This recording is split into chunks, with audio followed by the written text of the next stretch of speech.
Hey guys, welcome back to my channel. मैं वंदना राव आ गई हूँ आप सभी के सामने एक नए टॉपिक के साथ। पहले सलाम, नमस्ते एंड सत श्री अकाल टू ऑल ऑफ यू। तो कैसे हो आप सब? आशा करती हूँ कि आप सभी बहुत अच्छे हो और मैं भी बहुत अच्छी हूँ। तो पहले तो आप इस वीडियो को देखो।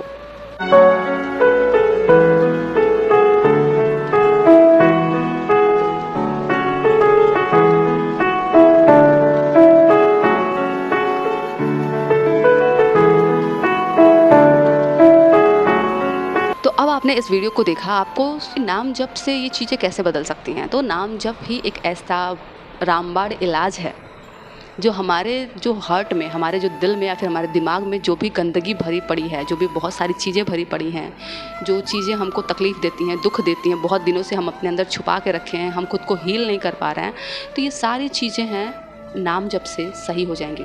जब हम नाम जप करना शुरू करते हैं तो वो नाम जप हमारे दिल में उस जल की तरह, उस गंगा जल की तरह काम करता है। जो आपने अभी देखा वीडियो में कि जब तो पानी कप में गिर रहा है तो जितने भी इम्प्योरिटीज़ हैं धीरे धीरे करके बाहर निकलना स्टार्ट होती हैं, और एक टाइम ऐसा आता है कि वो पूरा जो इम्प्योरिटी होता है वो एकदम बाहर आ जाता है और वो एकदम शुद्ध जल उस कप में भर जाता है। तो यही होता है हमारे और आपके साथ जब हम नाम जप करना शुरू करते हैं। जब हम नाम जाप करते हैं, मंत्राज चैंटिंग करते हैं, तो ये हमारे साथ होना शुरू हो जाता है। जब भी हम नाम जप करते हैं तो हमारे अंदर की जितनी भी गंदगियां हैं ना, पहले वो बाहर निकलना शुरू होंगी, उबल करके बाहर आएंगी।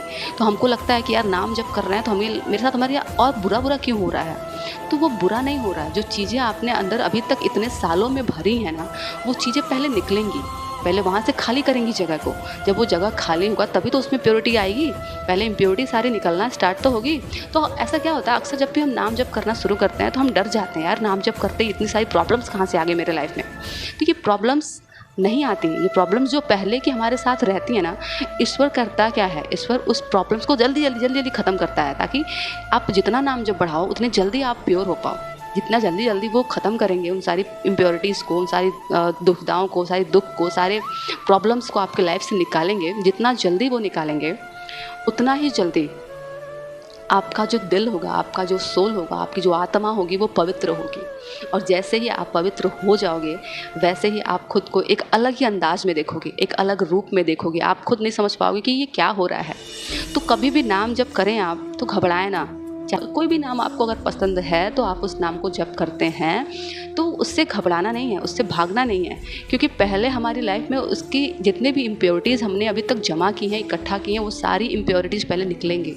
उसके बाद हमारे लाइफ में प्योरिटी आना स्टार्ट होगी। अभी बहुत सारे लोग कहते हैं नाम जप क्यों करें, नाम जप क्यों करें, क्या करने से क्या होता है। मैं आपको यहाँ पे एक संत की कहानी बताती हूँ। एक संत थे, पहले की बात है। वो संत मतलब पहले बहुत बुरे इंसान थे। अचानक से उनकी भेंट किसी संत से हुई, उन्होंने उनको नाम जप का दीक्षा दिया। उसके बाद वो संत की ज़िंदगी बदल गई। और हुआ क्या, लास्ट स्टेज पे जिस दिन उनकी मृत्यु निकट थी, उसी दिन उस संत को, जब वो संत शाम की संध्या के टाइम पे स्नान करने के लिए जा रहे थे, वो स्नान करके बाहर आए। जैसे बाहर ही आते हैं तो देखते क्या है कि 90 लोग एक साथ मिलके उनको मारने के लिए खड़े हैं। वो डरे नहीं, थोड़ी देर के लिए हिचकिचाए, क्योंकि इंस्टेंट कोई भी थोड़ा घबरा जाता है। लेकिन फिर उनको समझ आया कि नहीं, ईश्वर तो मेरे साथ हमेशा है, फिर मुझे चिंता किस बात की। अगर आज मरना लिखा है तो आज ही मृत्यु होगी, कोई दिक्कत ना है। ये सोच के उन्होंने पूछा, भाई आप लोग यहाँ पे क्या करने आए हो। तो जैसे उन्होंने पूछा, उन्होंने सभी ने एक साथ उनके ऊपर गड़ासा चलाना जैसे शुरू किया। जी ने कहा कि थोड़ी देर के लिए रुक जाओ, मैं थोड़ा सा ध्यान करना चाहता हूँ, उसके बाद आप मार देना, मुझे कोई दिक्कत नहीं है। आपको मेरी जान ही चाहिए, मैं ध्यान करूँगा, उस बीच में आप मुझे मार सकते हो, कोई बात नहीं है। उन लोग मान गए कि ठीक है। तो भगवान समझ चुके थे कि मैं अकेला हूँ, मैं 90 लोग का साथ तो नहीं दे सकता, कैसे क्या होगा।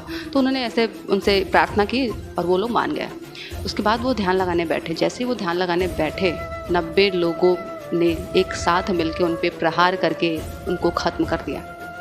अगले दिन ये बात न्यूज़ में आई, खबर में फैल गई, पूरा चारों तरफ एकदम बहुत तेज़ी से फैली कि एक संत को 90 लोग मिल के मार दिए। जैसे ये बात फैली, सब लोग डर गए कि यार भगवान इतने बुरे हैं क्या। भक्त थे, इतने बड़े भक्त थे, उसके बाद भी उनको 90 लोगों से मरवाया, वो भी इतनी खतरनाक मृत्यु, जीवित अवस्था में उनको गड़ासे से मारे गए। सब लोग डर गए, सब लोग बात करने लगे ये सारी चीज़ें। अचानक से क्या हो गया, बहुत तहलका मच गया, लोग भक्ति करने से डरने लगे। फिर क्या हुआ कि जब वो संत अपने भगवान के पास गए, बैकुंठ धाम को जब गए वो, तो उन्होंने ईश्वर से पूछा कि ईश्वर, मैंने पूरा जीवन आपको दे दिया, जब मैं थोड़ा बुरा था, मैं मानता हूँ मैं बुरा था, लेकिन बाद में जब मैं बदला तो आप तो हर चीज़ को सही कर देते हो। मैं बदल गया, मैं सब कुछ किया, मैंने पूरा जीवन आपकी सेवा की, आपके भाव, आपके नाम जप किए, सब कुछ किया, फिर आपने मेरे साथ ऐसा गलत क्यों किया? आपने इतना अचानक से 90 लोग मिलकर सिर्फ एक संत को मारने के लिए आए, ऐसा क्यों? तब ईश्वर ने उनको जवाब दिया कि तुमने इसके पहले बहुत सारे बुरे कर्म किए हैं और इसके आगे 90 लोगों को तुमने जिंदा मारा है, 90 लोगों की तुमने हत्याएं की हैं और वो हत्याओं का तुमको भरजाना तो देना ही था। इसके लिए तुमको 90 जन्म लेना पड़ता, 90 बार आना पड़ता, 90 बार तुम्हें 90 लोग मारते, उसके बाद तुम्हारे कर्म का खाता कंप्लीट होता, सारा अकाउंट क्लोज होता। लेकिन जब से तुम मेरे सानिध्य में आ गए, जब से तुम मेरा नाम जप करना शुरू कर दिए, तब से मैंने सोचा कि जब तुमको 90 जन्म लेने के बाद मेरे से मुलाकात होगी तो मैंने उस जन्म को सफल कर दिया। तुमने मेरे लिए इतना सब कुछ किया, मेरे लिए मेरा पाठ पूजा किया, मेरा सेवा की, मेरे लिए हमेशा खड़े रहे, मेरा नाम जब दोहराते रहे। तो मैंने क्या किया, मैंने सिर्फ लास्ट स्टेज पे जो तुम्हारी मृत्यु लिखी थी वहाँ पे तुमको फिर 90 जन्म लेने पड़ते आगे, तो मैंने सभी 90 लोगों को एक साथ घुमा के लाया और वो सारे जितने तुम्हारे 90 जन्म की जो तुमने 90 लोगों को मारा था और आगे तुम 90 जन्म लेने वाले थे, वो सारे जन्म का एक ही दिन मैंने अकाउंट क्लोज करवाया, जिसकी वजह से तुम्हें 90 लोग मिल के मारने के लिए आए थे उस दिन। ये थी तुम्हारी कहानी। अगर तुमको नहीं मारते तो तुम्हें और आगे 90 जन्म लेना पड़ता, लेकिन अब तुम मेरे शरण में हो, मेरे साथ हो, तुम्हें उस जन्म में घूमना नहीं पड़ेगा। तो ये है प्रेम और विश्वास की ताकत, ये है ईश्वर से प्रेम की शक्ति। आप जो भगवान से नाम जप करते हो, आप भगवान का नाम हमेशा लेते हो, तो ये सारी चीज़ें हैं जिसकी वजह से आपको नहीं पता आपने क्या किया है आज तक, आपको नहीं पता आपकी सोल कितने जन्म के बाद यहाँ पे आई है, आपको नहीं पता आपने कितने लोग का बुरा किया है। तो आप बस इतना समझो कि जब भी आप नाम जप करते हो ना, तो हमारे जितने भी इम्प्योरिटीज़ हैं ना, भगवान उसको ख़त्म करते हैं और ख़त्म करके हमें एक नया अवतार देते हैं, हमें नया एक दिव्य स्तोल देते हैं। तो ये है हमारे नाम जप की शक्ति। आप जितना हो सके ना उतना नाम जप किया करें, जब भी टाइम मिले, जब भी। ये ना सोचे कि मतलब नाम जप इस अवस्था में नहीं कर सकते, नाम जप कर सकते हैं आप, क्योंकि नाम जप एक ऐसी शक्ति है कि नाम खुद आपको पवित्र कर देता है। ये नाम जप आप किसी भी टाइम कर सकते हैं। आप मेरी मत सुनो, बट एक प्रेमानंद जी महाराज है, उनकी बात तो आप समझ सकते हो, क्योंकि वो हमेशा बोलते हैं कि नाम जप करते रहो। नाम जप एक ऐसी शक्ति जो आपको किसी भी अपवित्र अवस्था में भी पवित्र कर सकती है। नाम जप आपको खुद में पवित्र कर देती है।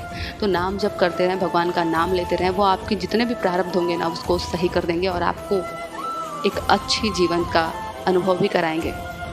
तो नाम जप में बहुत शक्ति है। आपकी इम्प्योरिटीज़ ख़त्म हो सकती हैं, आप शुद्ध हो सकते हैं, आप एक अलग शरीर बन सकते हैं, आप एक अलग इंसान बन सकते हैं। क्या पता ये आपका आखिरी जन्म हो सकता है, कुछ भी हो सकता है आपके साथ। तो लेते हैं आप सभी से अलविदा, फिर मिलते हैं नेक्स्ट वीडियो में एक नए टॉपिक के साथ। तब तक के लिए बाय बाय, टेक केयर, सबा care and Radhe Radhe. Thank you so much to all of you. तो नाम जप करते रहें, क्योंकि नाम जप करने से आपकी हर प्रॉब्लम, हर परेशानी, हर चीज़ सही हो जाए, चाहे वो इस लोक की हो, चाहे वो उस लोक की हो। आप कहीं भी रहोगे खुश रहोगे। हाँ, कमेंट जरूर कीजिएगा आपको वीडियो कैसी लगी, और अगर आपको किसी नए टॉपिक पे वीडियो चाहिए तो आप मेरे को बता सकते हो। मैं टाइम निकाल के उस टॉपिक पे वीडियो ज़रूर बनाऊंगी। अगर मुझे लगा कि ये इंपॉर्टेंट है, आप तक बातें पहुंचनी चाहिए, तो मैं उस टॉपिक पे वीडियो बनाने की कोशिश जरूर करूँगी। Okay, bye bye, take care, Saba Khair and Radhe Radhe. Radhe Radhe, Radhe Radhe कहने से सब कुछ होता है, ठीक है? तो राधे राधे कहते रहिए। Bye bye.